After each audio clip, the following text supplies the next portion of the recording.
तुम हर जगह अपने खैमे उठाए पहुंच जाते हो, लेकिन जमीन मजीद तुम्हारा बोझ नहीं उठाएगी सुलेमान शाह। अब अपना अबदी ठिकाना ढूंढ लो और मुस्तकिल आराम करो। तुम्हारा काम है आराम करना, हमारा नहीं। महल की दीवारों में तुम्हें गुमान है कि ये दुनिया ही सब कुछ है।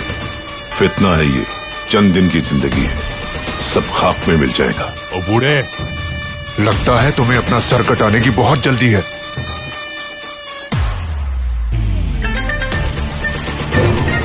पहले आदाब गुफ्तगू सीखो कमांडर।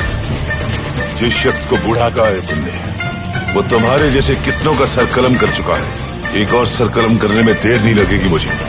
सुलेमान, याद रखना ये बात कि तुम्हारा सर मेरे हाथों से ही कलम होगा।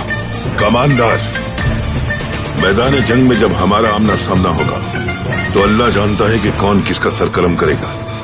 दफा हो जाओ।